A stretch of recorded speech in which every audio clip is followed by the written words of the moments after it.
Ladies and gentlemen in the audience and our esteemed speakers, welcome to session 2 of the Extractives and Beyond conference. My name is Zach Kauresa. I will be your moderator. I'd like to take the time to thank the top-class panelists and guest speaker from session 1, as well as my co-moderator, Mr. Biaranga, for that engaging first session. Relating to the second session, the overarching theme for session 2 will be managing investments in the oil and gas sector in light of energy transitions and the COVID-19 pandemic. There's an equally world-class set of panelists for the second session, but before that, I'd like to take the time to invite a guest speaker, the Honorable Ambassador Gaya Mahaman Loan. He is currently the Secretary General of the African Petroleum Producers Organization. He is a petroleum engineer and holds not only an MBA, but also several certifications in energy planning, energy economics and politics, and international petroleum management. He also has hundreds of publications on oil issues, energy, and finance to boast. I'd like to call up Honorable Ambassador Gaya Mahaman Loan. So, ladies and gentlemen, it is an honor for me to take the floor. As you know, the 21st century is opening up in Africa. Among the plagues which mine the continent and to which the populations pay a very heavy price, one can quote the armed conflict. Obviously, Africa's energy situation is a rigorous reflection of its low level of development. Africa must invest more in this sector, promote good governance if we want to achieve sustainable economic growth and avoid sinking into fatal economic dilapidation. The theme that I must very quickly introduce precisely fits into this dynamic: managing investment in the oil and gas sector in the light of energy transition and COVID-19. So I said that the OPEC plus member countries since 16-17 so gathered some time in order to reduce the petroleum production, in order to increase the oil prices. So the last years, they have decided to reduce 1.2 million barrels per day.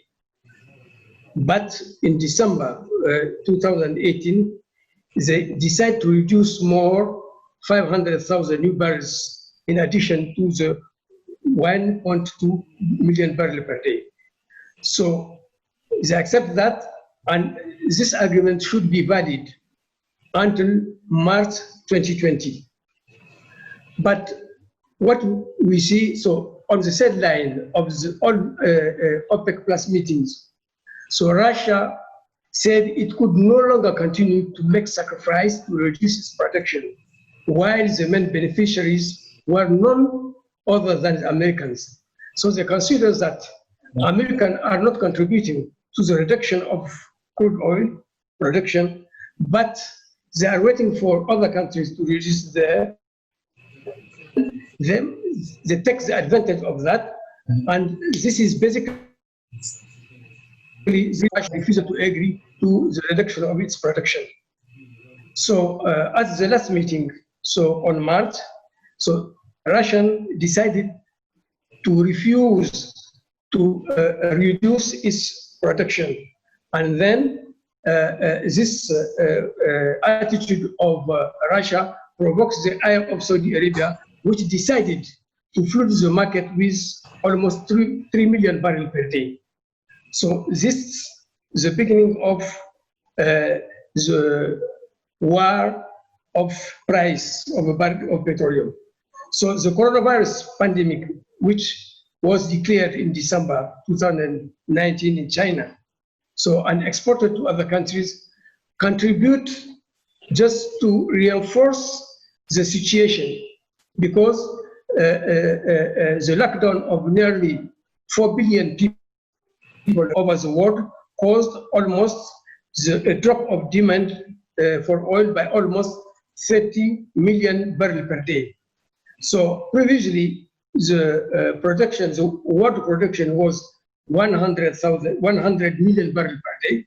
But if you reduce 30 million, so the demand become very low, and then it dropped to almost 72 million barrels per day. So all economic sectors having been affected for 3 to 4 months, all the financial centers of the world have recorded clear declines due to the very rapid evolution of this economically disabling pandemic. So most of African countries organized so their 2020 budget, so the forecast 2030 budget with a barrel of petroleum between 50 to 60 American dollars. But by February 2018, so the price of oil dropped between 20 to 30 dollars. That disorganized the budget of almost countries.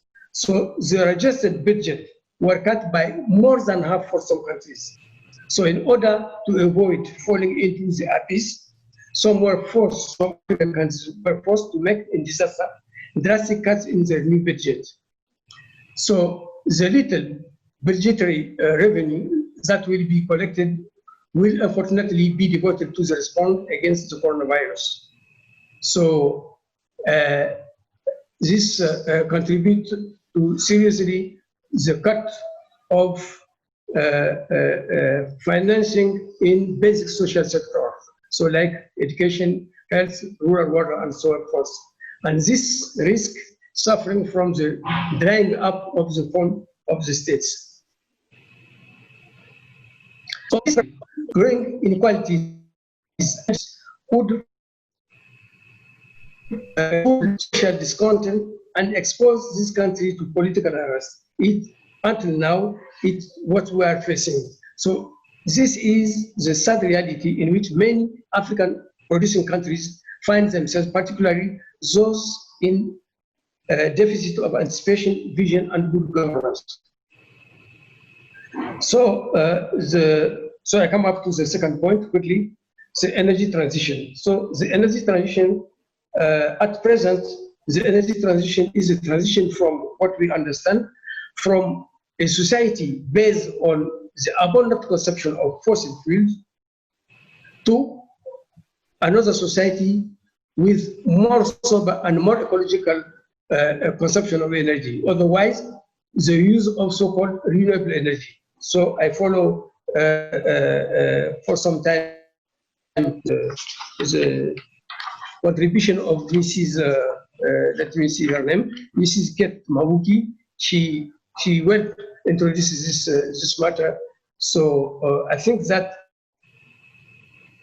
the transition will suffer the drop of crude oil because in any economy, the change of the price of a given good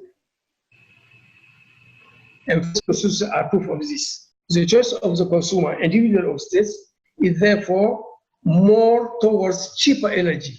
And currently, the cheapest energy is fossil energy, crude oil. So, the price, there is usually a use of renewable energy, and conversely, the current drop in the price of barrel of oil, aggravated by the COVID-19, will inevitably slow the development of renewable energies, which suddenly will stop or rather slow down the energy transition. It's what I'm thinking about the current situation of energy transition while we faced the COVID with the drop of demand. So the same situation will be faced by the African continent. So since the onset of the coronavirus pandemic, the petroleum sector has experienced difficult times. World demand has dropped considerably the last months, so the crude oil dropped to 63 American dollars. So it's the first time in the history. So even now, we are facing the same, how to say in English, risk to the drop of oil. So in other words, the oil companies, big and small, will therefore do everything to survive and no longer prosper, which would result in a significant drop in investment. Besides, when you are sure on investment. So take the certain countries where the cost of producing a barrel is estimated between $23.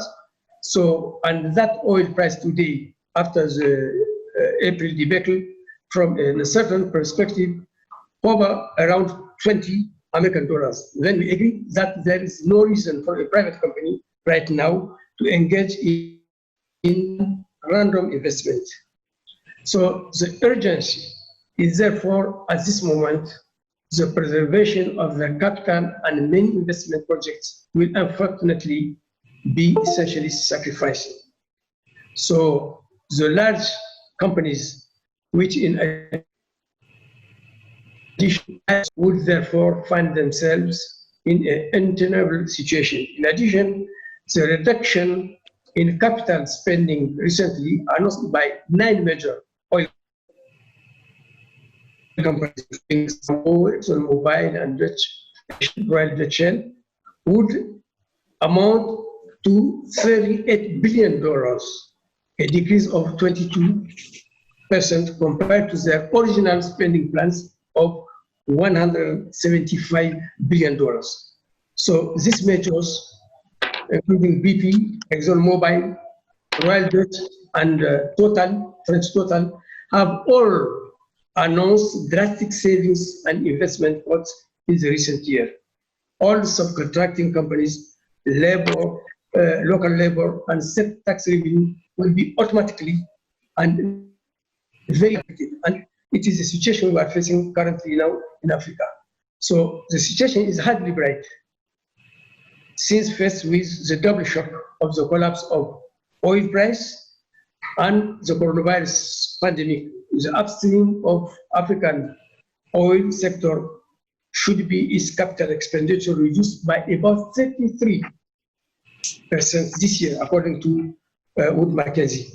So several projects in some African countries will be reduced, or maybe totally they will stop this project.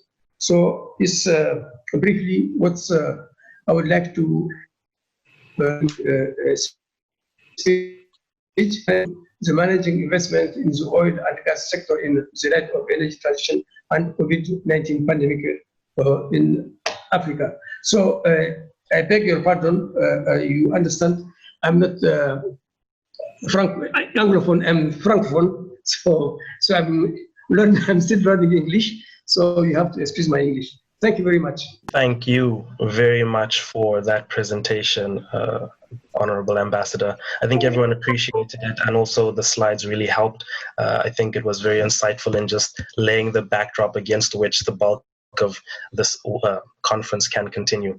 And we thank you very much for that.